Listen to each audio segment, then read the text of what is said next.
ശബരിമല സ്വർണ്ണക്കൊള്ളയുമായി ബന്ധപ്പെട്ട വാർത്തയാണ്. തിരുവിതാംകൂർ ദേവസ്വം ബോർഡിന്റെ മുൻ പ്രസിഡന്റും CPIM നേതാവുമായ എ പത്മകുമാറിന് ജാമ്യമില്ല എന്ന വാർത്തയാണ് ഇപ്പോൾ വരുന്നത്. കൊല്ലം വിജിലൻസ് കോടതി എ പത്മകുമാറിന്റെ ജാമ്യാപേക്ഷ തള്ളി.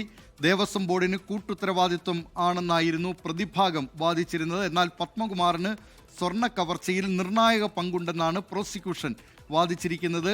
ജാമ്യാപേക്ഷയുമായി മേൽക്കോടതിയെ സമീപിക്കാൻ പത്മകുമാർ നീക്കം തുടങ്ങുന്നതായും ഇപ്പോൾ അറിയുന്നുണ്ട്. ശബരിമല സ്വർണ്ണക്കൊള്ളയിൽ തിരുവിതാംകൂർ ദേവസ്വം ബോർഡിന്റെ മുൻ പ്രസിഡന്റ് എ പത്മകുമാറിന് ജാമ്യമില്ല. ഇപ്പോൾ കൊല്ലത്ത് നിന്ന് വിജിലൻസ് കോടതിയിൽ നിന്നും അരുൺരാജ് ചേരുകയാണ്. അരുൺരാജ്, എന്തൊക്കെയാണ് ഈ ജാമ്യം നിഷേധിച്ചുകൊണ്ടുള്ള ആ വാർത്തയുടെ കൂടുതൽ വിവരങ്ങൾ?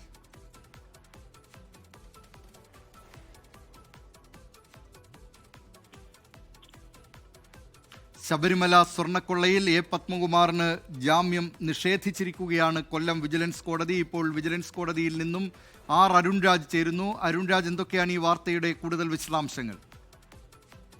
ദിലീപ് കുമാർ, അല്പസമയം മുമ്പാണ് എ പത്മകുമാറിന്റെ ജാമ്യാപേക്ഷ കോടതി വിശദമായ വാദത്തിന് ശേഷം ഇപ്പോൾ വിധി ഉണ്ടായിരിക്കുന്നത്. കൊല്ലം വിജിലൻസ് കോടതി പത്മകുമാറിന്റെ ജാമ്യാപേക്ഷ തള്ളിയിരിക്കുകയാണ്. ദേവസ്വം ബോർഡിന് കൂട്ടുത്തരവാദിത്തമാണ് എന്നുള്ളതായിരുന്നു ഇതിൽ പ്രതിഭാഗത്തിന്റെ ഏറ്റവും പ്രധാനപ്പെട്ട വാദം.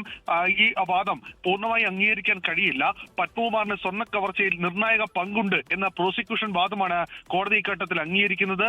കാരണം ഇതിൽ പറയുന്നത്, പ്രോസിക്യൂഷൻ പറഞ്ഞ ഏറ്റവും പ്രധാനപ്പെട്ട വാദങ്ങളിൽ ഒന്ന് ഈ കൂട്ടുത്തരവാദിത്വം എന്ന് പറയുമ്പോൾ പ്രസിഡന്റ് അതിൽ സവിശേഷമായ അധികാരമുണ്ടായിരുന്നു. ചെമ്പന്ന് രേഖപ്പെടുത്തി വന്ന ആ ഓർഡർ എന്തുകൊണ്ടാണ് പ്രസിഡന്റ് അത് തിരുത്താൻ തയ്യാറാകാതിരുന്നത് എന്നുള്ളതാണ് പ്രോസിക്യൂഷൻ ചോദിച്ചത്. എന്നാലും പ്രോസിക്യൂഷൻ വാദം മുഖവിലേക്ക് എടുത്തുകൊണ്ടാണ് പത്മകുമാറിന്റെ ജാമ്യാപേക്ഷ കോടതി തള്ളിയിരിക്കുന്നത്. ജാമ്യാപേക്ഷയുമായി ബന്ധപ്പെട്ട് മേൽക്കോടതിയെ സമീപിക്കാനാണ് നിലവിൽ പത്മകുമാറിന്റെ തീരുമാനം. ശബരിമല സ്വർണ്ണക്കൊള്ളയുമായി ബന്ധപ്പെട്ട് തിരുവിതാംകൂർ ദേവസ്വം ബോർഡിന്റെ മുൻ പ്രസിഡന്റും CPIM നേതാവുമായ എ പത്മകുമാറിന് ജാമ്യമില്ല. കൊല്ലം വിജിലൻസ് കോടതി എ പത്മകുമാറിന്റെ ജാമ്യാപേക്ഷ തള്ളിയിരിക്കുകയാണ്. മാത്രമല്ല, പത്മകുമാർ ഇന്ന് കോടതിയിൽ വാദിച്ചത് ദേവസ്വം ബോർഡിന് കൂട്ടുത്തരവാദിത്വമാണുള്ളത്, തനിക്ക് മാത്രമായി ഉത്തരവാദിത്വമില്ല. അതായത് അന്നത്തെ ദേവസ്വം ബോർഡ് അംഗങ്ങൾ KP ശങ്കരദാസ് അടക്കമുള്ള ദേവസ്വം ബോർഡ് അംഗങ്ങളിലേക്ക് വിരൽ ചൂണ്ടിക്കൊണ്ടാണ് എ പത്മകുമാർ ആ നിലയിലുള്ള വാദം ഉയർത്തിയിരിക്കുന്നത്. പക്ഷേ കോടതി ഇക്കാര്യത്തിൽ പ്രോസിക്യൂഷൻ വാദിച്ചത് പത്മകുമാറിന് സ്വർണ്ണക്കവർച്ചയിൽ നിർണായക പങ്കുണ്ട് എന്നായിരുന്നു. ഇത് കണക്കിലെടുത്താണ് ഇപ്പോൾ എ പത്മകുമാറിന് കൊല്ലം വിജിലൻസ് കോടതി ജാമ്യം നിഷേധിച്ചിരിക്കുന്നത്. ഇനിയിപ്പോൾ ജാമ്യാപേക്ഷയുമായി മേൽക്കോടതിയെ എ പത്മകുമാർ സമീപിക്കുമെന്നാണ് അദ്ദേഹത്തോട് അടുത്ത കേന്ദ്രങ്ങൾ പറയുന്നത്. കൊല്ലത്ത് നിന്ന് വിവരങ്ങൾ നൽകിയത് അരുൺരാജാണ്. ഇപ്പോൾ അരുൺരാജ് ലൈനിൽ തുടരുകയാണ്. അരുൺരാജ്, ഇതിന്റെ കൂടുതൽ വിശദാംശങ്ങൾ വന്നിട്ടുണ്ടോ? ദിലീപ് കുമാർ, പുറത്തുവരുന്ന വിവരങ്ങൾ അനുസരിച്ചാണെങ്കിൽ പത്മകുമാർ ജാമ്യാപേക്ഷയിൽ പറഞ്ഞ ഏറ്റവും പ്രധാനപ്പെട്ട വാദങ്ങളിലൊന്ന്, ദേവസ്വം ബോർഡിന്റെ പ്രസിഡന്റായിരിക്കെ ഇതുമായി ബന്ധപ്പെട്ട ഫയൽ തന്റെ മുമ്പിൽ വരുമ്പോൾ അത് രണ്ട് ഘട്ടത്തിലൂടെയാണ് കടന്നു വരുന്നത്.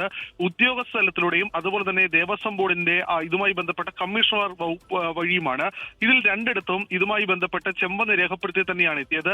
ആ ഘട്ടത്തിൽ തനിക്ക് ഇതിൽ തിരുത്താൻ താൻ തയ്യാറായിരുന്നില്ല എന്നുള്ളത് തന്റെ അശ്രദ്ധ മൂലമാണ്, അല്ലാതെ താൻ ഇതിൽ ബോധപൂർവമായല്ല ഇടപെട്ടത്.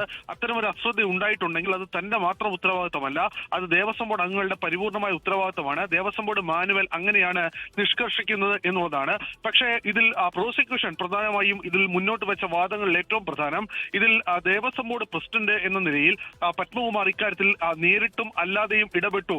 അതിൽ ഉദ്യോഗസ്ഥരെ സ്വാധീനിക്കുന്നതിലടക്കം ഈ പത്മകുമാറിന് കൃത്യമായ പങ്കുണ്ടായിരുന്നു എന്നുള്ളതാണ്.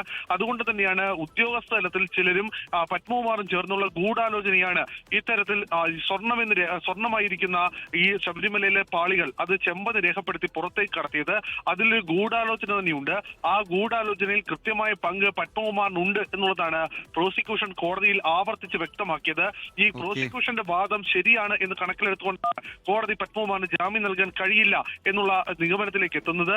ഈ ഘട്ടത്തിൽ പത്മകുമാറിന് ജാമ്യം നൽകിയാൽ അത് ഈ കേസിന്റെ ഈ മുന്നോട്ടുള്ള അന്വേഷണത്തെ അടക്കം ബാധിക്കും എന്നുള്ളതും പ്രോസിക്യൂഷൻ കോടതിക്ക് മുമ്പാകെ വെച്ചു. പ്രതികളെ കൂടുതൽ കസ്റ്റഡിയിൽ എടുക്കണമെന്ന ആവശ്യം കൂടി ഇപ്പോൾ പ്രോസിക്യൂഷൻ വെച്ചിട്ടുണ്ട്.